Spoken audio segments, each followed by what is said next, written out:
কাল বড়দিন উপলক্ষে আমি দুটো ফিল্ম দেখতে গেছিলাম থিয়েটার্সে, এবং দুটো ফিল্মই কিন্তু দু ধরনের, এবং দুটো ফিল্ম দেখে আমার বেশ মজা লেগেছে।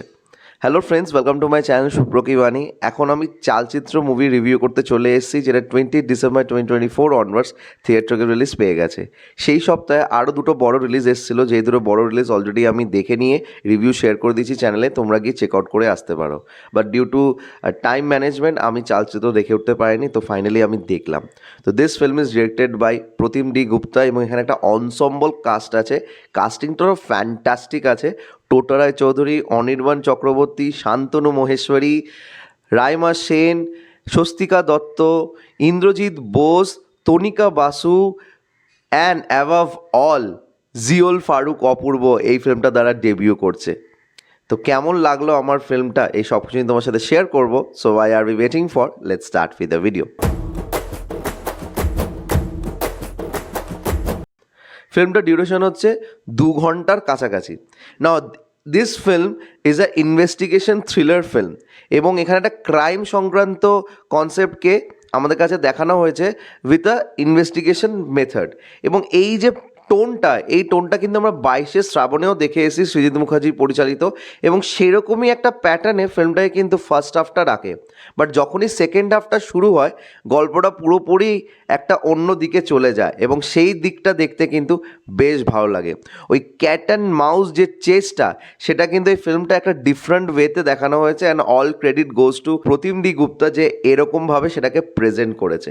তো এই ছোট্ট করে গল্পটা বলে দিই। গল্পটা হচ্ছে কলকাতার বুকে একটা সিরিয়াল কিলিং চলছে, এবং সেই pattern of killing is very different, এবং এই টাইপের কিলিং এর আগেও হয়ে এসছে, এবং যেইভাবে খুনগুলো হচ্ছে তার পেছনে একটা রিজন আছে, এবং সেই রিজনটা খোঁজ করার জন্য একটা ইনভেস্টিগেশন টিম লেগে পড়েছে। এবং সেখানে 4 জন পুলিশ অফিসার আছে, টোটা রায়চৌধুরীর ক্যারেক্টারটা, অনির্বাণ চক্রবর্তীর ক্যারেক্টারটা, ইন্দ্রজিৎ বোসের ক্যারেক্টারটা অ্যান্ড শান্তনু মহেশ্বরীর ক্যারেক্টারটা।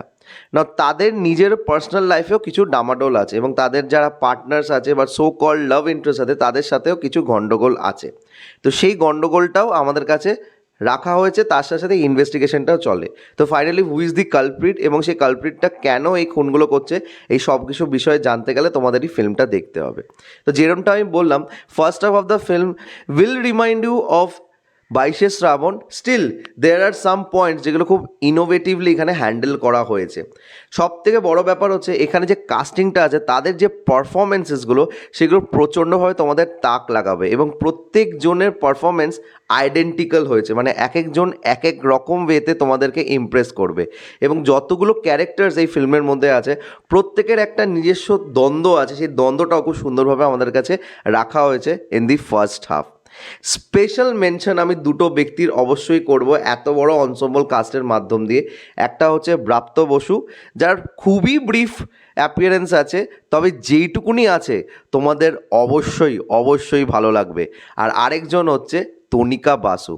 সে একটি মেন্টালি চ্যালেঞ্জ রোল প্লে করছে, আর সে এত সুন্দরভাবে রোলটা করে না, যে তার ক্যারেক্টারের জন্য তোমরা আলাদা একটা মন দিয়ে দেবে, মানে you will be moved by the character.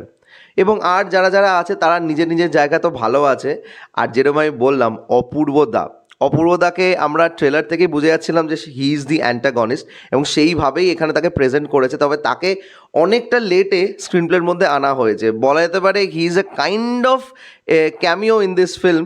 তবে তার ক্যামিওটা এতটাই ইম্প্যাক্টফুল যে তোমরা যখন হলে বসে সেটা দেখবে তোমাদের ভালো লাগবে। The voice modulation played by অপূর্বদা ইজ জাস্ট ব্যাং অন। যেইভাবে ও ইন্টারোগেশনের টাইমে কথাবার্তা বলবে টোটা রায়চৌধুরীর ক্যারেক্টারের সাথে, that will surely remind you of the interrogation, যেটা সেক্টর 36-এ আমরা রিসেন্টলি দেখেছি বিক্রান্ত মাসি। ওই সময় যেরকম টাইপের কথাবার্তাগুলো বলছিল, ঠিক সেরকম একটা ফিলিং তোমাদেরকে আসবে। তো আমার কাছে এই ফিল্মটা বেশ ভালো লেগেছে, এবং এর মধ্যে কিছু কিছু সিনেমাটোগ্রাফি আছে যেগুলো প্রচণ্ডভাবে মনে ধরেছে। যেহেতু একটা পুজোর টাইমে ফিল্মটাকে ক্রাফট করা হয়েছে, সেই টোনটাকেও খুব সুন্দরভাবে রেখেছে, এবং যেই এক্সপ্লেনেশনগুলো দেওয়া হয়েছে সেই এক্সপ্লেনেশনগুলো যথাযথভাবে এখানে রাখা হয়েছে। এবং যেই খুনাখুনিওগুলো তোমাদেরকে দেখানো হবে, সেটাও কিন্তু অবশ্যই তোমাদেরকে গা হি হি করাবে।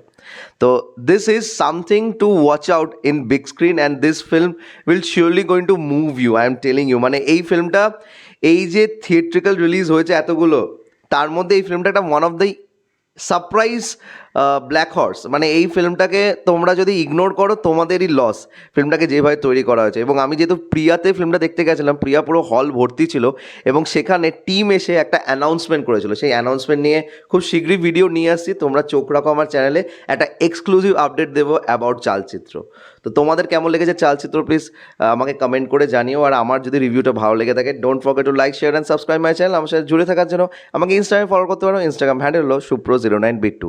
এছাড়াও তোমাকে ফেসবুকে দেখে নিতে পারো, ফেসবুক পেজের নাম সুপ্র কি বাণী। Till then stay tuned.